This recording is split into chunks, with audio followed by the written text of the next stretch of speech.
होते, हाथों में कभी राज नहीं होते। इस कौम को पड़ती है सर झुकाकर चलने की आदत, उस कौम के सरों पर कभी ताज नहीं होता। जब रेप होता लड़ता कौन? भीम आर्मी। जब पुलिस अन्याय अत्याचार करती है लड़ता कौन? भीम आर्मी।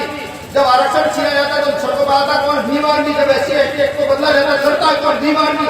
मरता कौन? भीम आर्मी। जब भीम आर्मी का कार्यकर्ता बाबा साहब अम्बेडकर के नाम पर मरने के लिए तैयार है, लड़ने के लिए तैयार है, तो मेरे समाज को भी भीम आर्मी के लोगों का नाम मजबूत करने की जिम्मेदारी होनी चाहिए, बिल्कुल होनी चाहिए।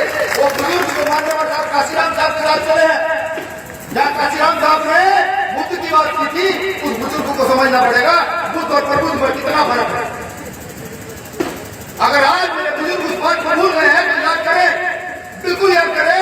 काशीराम साहब की लड़ाई शोषित वंचित पिछड़ों के लिए थी। काशीराम साहब की लड़ाई किसी पूंजीपति के लिए नहीं थी, किसी सत्ताधारी के लिए नहीं थी।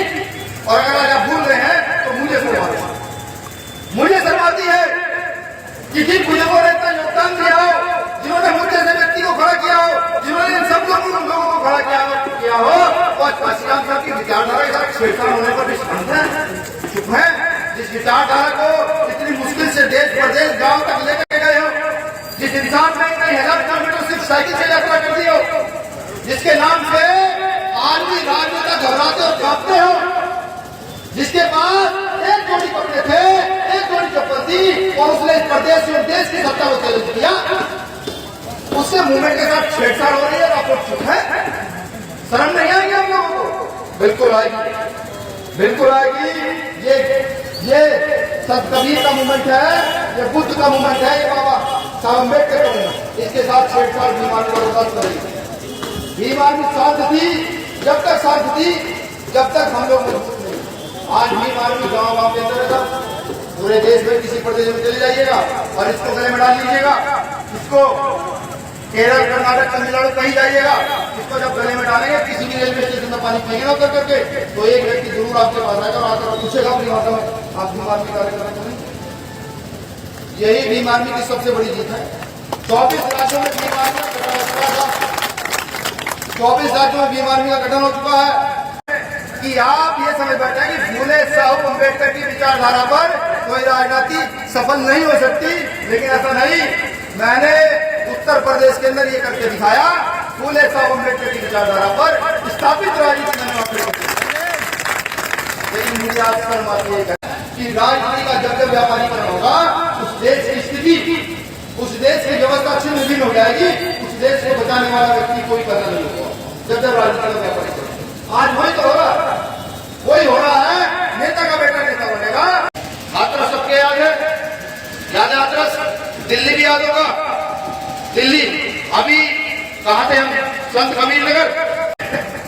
भीम आर्मी का कार्यकर्ता तो नहीं हुआ है।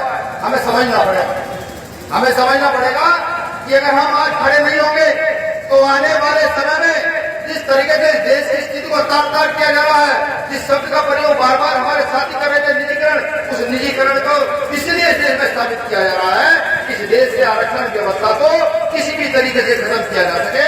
मुझ जैसा व्यक्ति, ये यहाँ बैठे हुए लोग, बहुत सारे गवर्नमेंट सेक्टर के लोग, ये छोटी छोटी नौकरियों पर लगा सके, ये छोटे छोटे नेता न बन सके, ये अपने हक अधिकार की बात न कर सके।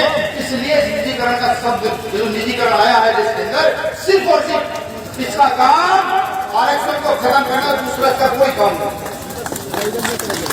जो लोग ये कहते हैं कि आरक्षण कोई आर्थिक उन्नति का कार्यक्रम है, नहीं। आरक्षण सिर्फ और सिर्फ जाति उन्नति का कार्यक्रम है। वो लोग, जिन लोगों को सदियों से देश में अधिकार नहीं मिले, वो लोग जिनकी बहन बेटियां पिछले समय पे अपने स्तर ढकने के लिए टैक्स देती थी, वो लोग जो हमेशा सेवाकार रहे, नीचे बैठे, वो लोग जिनके गले में हाथ पीछे झाड़ू रही, वो लोग जिन्होंने इस देश में पूरी मेहनत की, सिर्फ उनकी उन्नति की एक और एक व्यवस्था है, जिसका नाम है।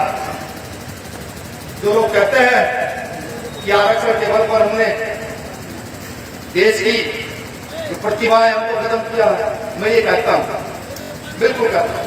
आप एक एक मकान में 10-10 लोग रहते हैं, एक एक कमरे में 5-5 परिवार पहुंचते हैं, और तुम लोग एक एक कोठी में तुम्हारा एक एक बच्चा रहता है। एक बार हमारे साथ आकर हमारा जीवन गुजारने का प्रयास करो तो बताओ।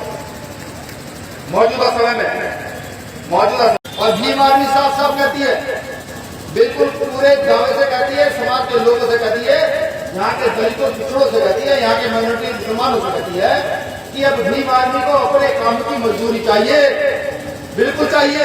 जब रेप होता है लड़ता कौन? भीम आर्मी। जब पुलिस अन्याय अत्याचार करती है लड़ता कौन? भीम आर्मी। जब आरक्षण छीना जाता है तो सड़कों पर आता कौन? भीम आर्मी। जब SC ST एक्ट को बदला जाता है लड़ता कौन? भीम आर्मी। मरता कौन? भीम आर्मी। जब भीम आर्मी का कार्यकर्ता बाबा साहब अम्बेडकर के नाम पर मरने के लिए तैयार है, लड़ने के लिए तैयार है, तो मेरे समाज को भी भीम आर्मी के लोगों का अंदर मजबूत करने की जिम्मेदारी होनी चाहिए, बिल्कुल होनी चाहिए।